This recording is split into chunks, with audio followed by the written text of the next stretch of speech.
السلام علیکم جناب، خیریت سے ہیں؟ ٹھیک ہیں، بہت شکریہ جی، آپ چینل کو سپورٹ کر رہے ہیں۔ دیکھیں، ایک اصول مانا جاتا ہے نظر، خبر اور صبر۔ تو ہم نے یہ دیکھا کہ میاں محمد نواز شریف 3 دفعہ پاکستان میں بطور وزیر اعظم انہوں نے سرو کیا، اور تینوں ادوار ایسے ہیں کہ جن کو بطور مثال دیا جا سکتا ہے کہ ترقی خوشحالی کا ایک دور ہے، اور پاکستان میں جو انسانہ ایک بہت بڑی چینج ہم نے دیکھی، اور پاکستان کی اسٹیبلشمنٹ نے ٹکا کے جو انسانہ میاں محمد نواز شریف کے تینوں ادوار میں ٹانگیں کھینچی۔ میاں محمد نواز شریف کی نام لیا گیا، لیکن اصل میں تو اسٹیٹ کی ٹانگیں کھینچی، اور ذاتی مفادات تھے، مالی مفادات تھے، بیرونی ایجنڈا تھا جس کے اوپر کام کر رہے تھے۔ لیکن آج تک سزائیں کسی کو نہیں ملی کہ یار یہ ہم لوگوں نے کام کیے، اور لہٰذا ہمارا یہ بنتا نہیں ہے کہ ہم اس قسم کے جو ایوارڈز لیتے پھرے۔ تو گارڈ آف آنر ایوارڈ سے مراد یہ ہے کہ گارڈ آف آنر لیتے پھرے۔ تو یہ ایک مطلب ایک ایسی چیز ہے کہ جو ایک پاکستان کا ماضی ہے، اور بڑا بھیانک ماضی ہے۔ اب میں آپ کو بتاتا ہوں کہ نظر، خبر اور صبر کیا ہے۔ اس خطے کے اندر جو چینجز آ رہی تھی نا، وہ قدرتی چینجز تھی، اور جو بڑی قومیں ہیں، جو بڑے طاقتور جو آپ کہہ لیں کہ کنٹریز ہیں، ان میں چائنا ہے،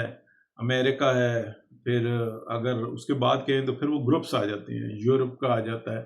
آسٹریلیا ایک سائڈ پہ آ جاتا ہے۔ لیکن یہ ہے کہ یہ ہمیں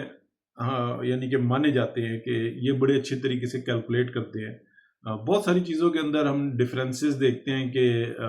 یو کے میں اور یورپ کے اندر ڈفرینسز پائے جاتے ہیں، لیکن بہت سارے جو ان کے مشترکہ مفادات ہیں وہاں پر یہ اکٹھے ہوتے ہیں۔ اب انٹرسٹنگ بتاؤں کہ نظر، خبر اور صبر کا کیسے مسئلہ آیا۔ جب 3 دفعہ میاں محمد نواز شریف نے کوشش کی کہ سی پیک بنایا جائے، اور اس سے پاکستان کی عوام کی ترقی اور خوشحالی اور اس خطے کی ترقی اور خوشحالی کا جو ہے وہ راستہ کھلے گا، تو ہر دفعہ میں وہ 2 4 5 قدم آگے بڑھ جاتے تھے۔ تو ابھی تو فاصلہ بہت کم ہے۔ جو چائنا کے اندر جو ایریا ہے جس کو ایکسس دینی ہے پانی کے ساتھ، اور پھر چائنا نے جو معاشی طور پر جو منڈی ہے اپنی وہ قائم کرنی ہے، پاکستان میں بنے گی قدرتی طور پر، اور پاکستان کا علاقہ جو بلوچستان آپ کہہ لیں کہ یہ دنیا کے ریچسٹ ایریا کے اندر آئے گا، کیونکہ کنیکٹیوٹی کے لحاظ سے یہ بنتا ہے، اور یہ کھلا میدان ہے، یعنی کہ ایک ایسا پلاٹ ہے جس کو اپنے طریقہ کار کے ساتھ تعمیر کیا جا سکتا ہے۔ اسی لیے وہاں پر نفرت پھیلائی جاتی ہے، اور یہ کہا جاتا ہے کہ ایک سوچ کو جو ہے ڈیولپ کیا گیا، اور اگر خدا نہ خواستہ وہ سوچ بڑھ جاتی تو وہ بیچارے صدیوں کے لیے بنجر ہو جاتے، کیونکہ وہ تو کنیکٹیوٹی جو ہے نا وہ ختم ہو جاتی، اور پاکستان میں جو انسان ہے ایک حد تک ہی رہ جاتا، یعنی کہ گوادر تو چل پاتا، اور باقی کا جو انسان جو خطہ ہے وہ پھر کسی اور طرف معاملہ چلا جاتا۔ تو یہ چیزیں جو نا کچھ ایسی ہیں کہ جس کو سمجھنا جو انسان وہ کافی مسئلہ ہو جاتا ہے۔ اب جو بلوچستان اگر وہ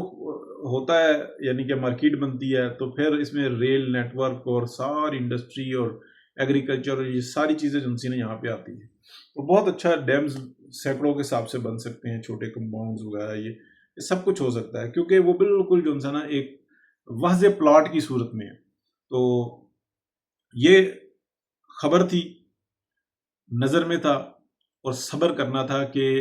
جب زور سے کام نہ ہو سکے تو صبر سے کام لینا چاہیے۔ تو امریکہ اور یورپ وہ نہیں چاہتے کہ یہ جو ہے نا خطہ یہ آباد ہو، یہاں پہ ایک معاشی ہب بنے، مرکز بنے، اور اس کے اندر انہوں نے مڈل ایسٹ کو بھی آگے رکھا کہ مڈل ایسٹ کو ایک جو کہ ریگستان ہے اس کو جو انسان بہت خوبصورت بنایا، وہاں پہ بلڈنگز بنائی، وہاں پہ کاروباری اور سیاحتی جو ہے نا مقامات بنائے۔ حالانکہ یہ سارا آرٹیفیشل ہے۔ پاکستان جو ہے وہ قدرتی حسن رکھتا ہے، جبکہ جو ہمیں پورے مڈل ایسٹ کے اندر نظر آتا ہے یہ سارا کا سارا ہمیں ماں سوائے سفاری آپ وہ کر لیں،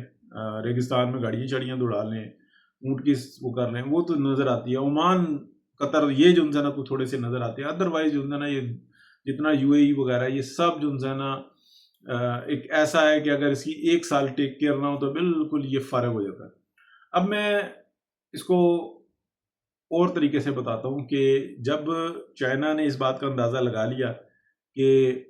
امریکہ اس کام کو نہیں ہونے دے گا، تو انہوں نے اس بات کا بھی ایسٹیمیٹ کیا بہت اچھے طریقے سے، یعنی کہ پوری اس میں آپ کہہ لیں کہ سالوں کی کوشش ہوتی ہے، محنت ہوتی ہے اور معلومات ہوتی ہے، اسی چیز کو نظر کہتے ہیں کہ امریکہ کتنا ایک سروائیو کر سکتا ہے، کس طریقے سے کر سکتا ہے اور کتنے ایک طاقت کے اندر رہے گا. تو وہ طاقت کا توازن تو اپنے طور پہ برابر کرتے رہے، ٹھیک ہے، کوشش میں لگے رہے، نام نہیں بنایا بلکہ کام کرتے رہے. پھر اچانک سے یہ ہوا کہ اللہ پاک نے پاکستان کو عزت دینی تھی، تو دفاعی میدان میں جیسے ہی انڈیا اور پاکستان کا کانفلکٹ ہوا تو ایک طرف یورپین ٹیکنالوجی تھی، امریکن ٹیکنالوجی تھی، رشین ٹیکنالوجی تھی، اور ایک طرف جو ہے پاکستان کا آپ کہہ رہے ہیں کہ مور دین 80% جو انحصار تھا وہ آپ پارٹنرشپس کہہ لیں وہ چائنا کے اوپر تھی، اور باقی ان کا اپنا سسٹم تھا کہ جس طریقے سے وہ یوز کر رہے تھے. بہت ساری چیزیں پاکستان دیتا ہے، بہت ساری چیزیں لیتا ہے، یہی طریقہ کار ہوتا ہے. تو جو فائٹ ہوئی نا اس کے اندر آپ یہ دیکھ لیں کہ F-16 کو بہت پیچھے رکھا گیا، چائنیز ٹیکنالوجی کو فرنٹ پہ رکھا گیا، اور خوب اچھے طریقے سے جو ہے نا پھینٹی لگائی گئی. جیسے یہ صورتحال بنی تو ایک نئی چینج آ گئی، یعنی کہ ایک مستند اور ایک آواز اور ایک ایسا محسوس ہوا پوری دنیا میں میسج گیا کہ چائنا کے اوپر جو ہے نا یلغار نہیں ہو سکتے. پہلے بھی تھا لیکن ایک سند مل گئی. پھر پاکستان جو ہے نا وہ اس کی بہت مضبوط حالت آ گئی. تو یہ ایک وقت آیا، نظر، خبر اور صبر کے ساتھ کام لیا. 3 دفعہ کوشش کی سی پیک بنانے کی، نہیں بننے دیا گیا. اعلی کار پاکستان کی اسٹیبلشمنٹ بنی. آج اسی اسٹیبلشمنٹ کے تھرو جو ہے نا یہ سارے کام ہو گئے. یعنی کہ ہمیں انا کا مسئلہ نہیں بنانا چاہیے کہ اگر ایک بندے نے یا ایک گروہ نے 10 دفعہ غلطی کی ہے اور اگر وہ 11ویں دفعہ ٹھیک کر رہا ہے کام، تو اس کو 11ویں دفعہ کہنا چاہیے کہ یہ ٹھیک کام کر رہا ہے، لیکن اس کو یہ بھی یاد دلاتے رہنا چاہیے کہ 10 دفعہ پہلے غلط بھی کیا تھا، اس لیے کہ وہ چلتے چلتے ایک دم سے پھر غلط نہ کر بیٹھے. کیونکہ اگر اس کو نہیں یاد کراؤ گے تو وہ کہے گا ٹھیک ہے یہ پہلے والوں سے غلطی ہوئی تھی، اب ہم جو ہے نا کام ٹھیک کریں گے. تو اور پھر گڑبڑ ہو جاتا ہے، کر ہی نہیں سکتے، قدرت نہیں ہے، قدرت کا قانون نہیں ہے. اب میں آپ کو بتاؤں کہ جو امریکہ میں جو امیگرینٹس کا مسئلہ بنا ہوا ہے نا، جس طریقے سے کہہ رہے ہیں کہ جناب جن کے پاسپورٹ بھی ہیں اور ان کے جو بعد کے پہلے کے معاملات ہیں وہ سامنے آ رہے ہیں، تو ان کے پاسپورٹ بھی کینسل کیے جا رہے ہیں اور ان کو ڈپورٹیشن کے بھی جو ہے نا حالات بن رہے ہیں. گرین کارڈ بہت سارے جو ہے نا وہ سٹک کر دیے گئے ہیں، جو جن کے کیس چل رہے تھے اور ان کو کام کرنے کی اجازت ملی تھی، ان کے کام کے جو ہے نا حوالے سے بہت سارے مسائل بن گئے ہوئے ہیں. اور دڑا دڑ جو ہے نا امریکہ وہ جو نان امیگرینٹس ہیں ان کو نکال رہا ہے.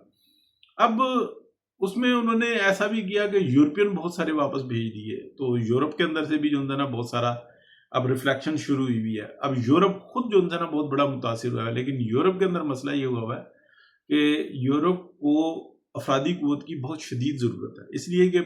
یورپ کسی نہ کسی طریقے سے نا بہتری کی طرف جا رہا ہے. اور یورپ کے جو مسائل ہیں نا وہ امریکہ والے نہیں ہیں، امریکہ کے اپنے مسائل ہیں، یورپ کے اپنے مسائل ہیں. پاکستان اس کے اندر اور چائنا اور ایران اور ترکی یہ جو سے ہیں نا یہ ایک علیحدہ سے گروپ سا بن رہا ہے. اس میں پھر بنگلہ دیش بھی شامل ہو رہا ہے، اور کسی حد تک جو ہے نا افغانستان کو بھی یہ بات سمجھ میں آ رہی ہے کہ ہم ساتھ مل جائیں تو بہتر ہے، ادروائز ہم یوز ہی ہوتے رہیں گے. ہمارے مطلب ہمارے پاس کوئی اتنی بڑی تبدیلی نہیں آئے گی جتنی بڑی ہم توقع کر رہے ہیں. اچھا، یہ بات کس طریقے سے ہوئی؟ یہ چائنیز جو ہے نا اس چیز کو بہت اچھے طریقے سے کیلکولیٹ کر رہے تھے، اور وہ جانتے تھے کہ پاکستان کے اندر کون سے ایسے لوگ ہیں کہ جو پاکستان کی ترقی چاہتے ہیں، اور وہ کون سے لوگ ہیں جو اپنے ذاتی مفادات کے لیے کام کرتے ہیں. تو وہ چیز ہمارے سامنے جو ہے نا بہت کھل کے سامنے آ چکی ہوئی ہے. تو یہ ہے جی نظر، خبر اور صبر. امریکہ جو ہے نا وہ آہستہ آہستہ وہ اس کا ڈاؤن فال شروع ہوا ہے، تو ایک دم سے بھی آگے نظر آ سکتا ہے. لیکن ایک بات ضرور ہے کہ جو اس کے فائنینشیل کرائسس ہیں نا وہ جس طریقے سے بڑھ رہے ہیں اور جس طریقے سے دوسری کرنسیز اب اپنا انفلوئنس شو کر رہی ہیں، اور اسپیشلی چائنیز جس طریقے سے آ رہے ہیں، تو وہ وقت دور نہیں کہ ایک دم ڈالر کے ساتھ بھی کوئی حادثہ ہو سکتا ہے. تو اسی لیے ہم دیکھ رہے ہیں کہ بہت بڑے پیمانے پہ جو ہے نا جو مختلف کنٹریز کے لوگ ہیں وہ اپنے پیسے کو ڈالر سے گولڈ میں کنورٹ کر رہے ہیں. حالانکہ یہ کہا جا رہا ہے کہ گولڈ ہائیسٹ اس پہ ہے، تو وہ ٹرسٹ نہیں کر رہے ہیں گولڈ کے اوپر، بلکہ وہ ادھر ادھر دیکھ رہے ہیں کہ وہ کون سے طریقہ کار ہوں جہاں پہ ہم اپنے پیسے کو سیو کر سکیں۔ ایک مثال ہمارے سامنے روبل کی ہے، جس طریقے سے روبل مٹی ہوا تھا، تو اسی طریقے سے اس چیز کا خدشہ بھی ہے، لیکن یہ اتنی مطلب جو کیلکولیٹرز ہیں نا وہ یہ کہہ رہے ہیں کہ یہ اتنی جلدی نہیں ہوگا، لیکن توقع ہے۔ اور دوسرا جو ہے وہ چائنیز انفلوئنس جس طریقے سے بڑھ ہے، اور وہ کسی بھی قسم کی وار نہیں چاہتے ہیں، اور وہ جس طریقے سے بڑھ رہے ہیں، تو وہ بھی یہی بات کہتے ہیں کہ یار کوئی جلد بازی کی ضرورت نہیں ہے، ایک عمارت خود سے گر رہی ہے تو ہمیں اس کو دھکے دینے کی ضرورت نہیں ہے، ہمیں اپنا آپ بچانا ہے، ہم نے اپنی ترقی اور خوشحالی اور اپنے مستقبل کے اوپر غور کرنا ہے۔ تو یہ دیجیے، میں نے کہا پیچھے کی جو سیاست کے پیچھے جو ایک سیاست چل رہی ہوتی ہے اس کے اوپر ہمیشہ بات کرتے رہے۔ تو یہ ہے کہانی جو کہ پاکستان کے اندر ہمیں نظر آ رہی ہے کہ پاکستان کا ہر پاسہ ہی جو انسان ہے وہ بہترین پڑ رہا ہے۔ بہت شکریہ، اللہ حافظ۔